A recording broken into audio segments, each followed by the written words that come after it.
Bible Answers with Dr. Al Garza. All right, welcome back to Bible Answers. I am your host, Dr. Al Garza. Today we're going to be looking at Philippians 2:6, a look at Hebrew New Testament manuscripts. We're going to be looking at how we should understand Philippians 2:6 from the number of Hebrew New Testament manuscripts of Paul. We're going to look at how these Jewish scribes either translated or copied from an earlier Hebrew source text or from another language, how these Jewish scribes understood Philippians 2:6 to read from Hebrew, pointing back to the Hebrew Old Testament as their foundation. So we're going to look at Philippians 2:6 and look at these Hebrew New Testament manuscripts. So let's take a look at Philippians 2:5 first and then go into verse 6. Have this attitude in yourselves, which was also in Messiah Jesus, who, although he existed in the form of God. Now, many scholars have pointed this out from the Greek, the Nessalon 28, and I'm looking at the New American Standard Bible translation, that this existence is eternal past, and it was in the form or the nature of God. Now, this has been debated by non-Trinitarians and Trinitarians alike. Many New Testament Greek scholars have put in their view on this. But what we need to look at now is how the Hebrew New Testament manuscripts, plural, of Philippians 2:6 reads. Because when we translate these Hebrew manuscripts, we find something very similar to the Greek and a very amplified version of the translation when it reads, when he was, pointing to existence and being, in the likeness and appearance as Elohim, or as God. And of course, the Hebrew words that are being used for when he was is bihiatu, which is found in is found in Psalm 63:1, where it says that David, when he was in the wilderness of Judah, when he was in the wilderness, and it points to David being at a specific place in a point of time, grammatically in the past. Because bihiatu is a verbal noun infinitive construct with inseparable preposition bet. That's the first Hebrew letter there, bihiatu. A point in time in the past is how this Hebrew word is understood. So David, when he was in the wilderness of Judah, this means he was there.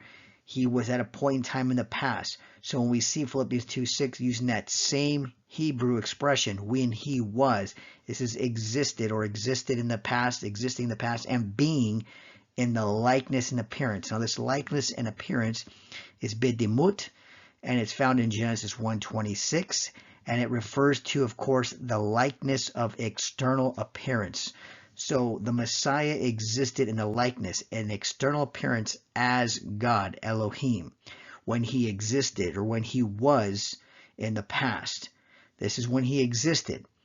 And just like David existed in the wilderness, he was in the wilderness, he was there. Again, grammatically, the Hebrew is clear on these Hebrew words, which you can cross-reference and check yourself in Psalm 63:1 and Genesis 1:26. The inseparable preposition is there for a point in time in the past. The external appearance, the likeness and nature of God he's in. This is clear. And then we read in the Hebrew, he did not think it robbery to be God, but took the title of a servant. This is incarnation. This is clear from the Hebrew New Testament manuscripts of Philippians 2:6, which we have about 4 or 5 different manuscripts of Philippians that we can look at and compare. This is how they agree and read upon. This is how we need to now understand the position.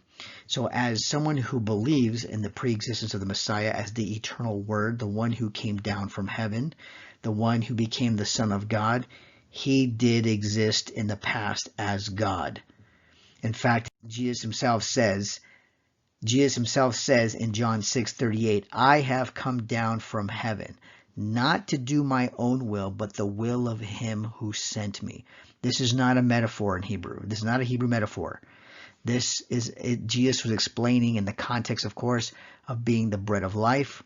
As the forefathers got manna from heaven, I am the bread of life. When they asked about the bread, he says, I have come down from heaven. So when they said, give us this bread you're talking about, he goes on to clarify. He explains the metaphor he gave and says, I have come down from heaven, not to do my own will, but the will of him who sent me. You can't get any clearer than this. Any Unitarian, any non-Trinitarian cannot escape Philippians 2:6 from the Hebrew, John 6:38, and of course John 1:1 from the Hebrew New Testament manuscripts, which we have about almost 10 or so, I think between 9 and 10 manuscripts of John 1:1. In the beginning he was the Word, and the Word was with and next to God, and the Word, he was God. This one, he was with and next to God in the beginning. Everything was made by his hands, and the Word became flesh. Now some manuscripts read the God, he was the God, and of course another manuscript reads and God became flesh. This is how we should understand the Hebrew New Testament manuscripts.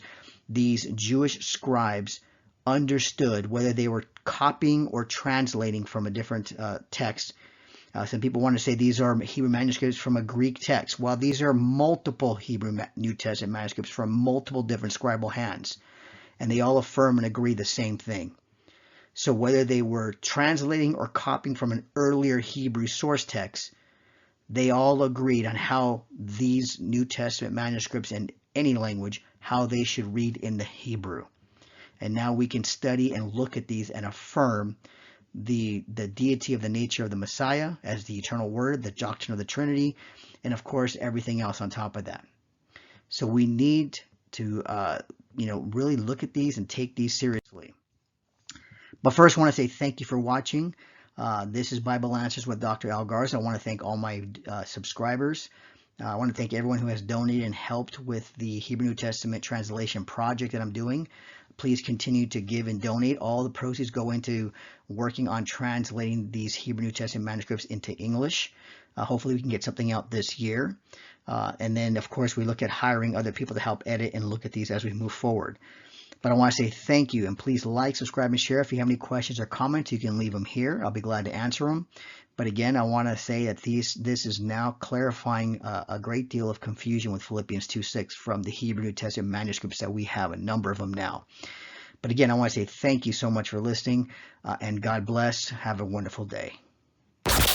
Bible Answers with Dr. Al Garza.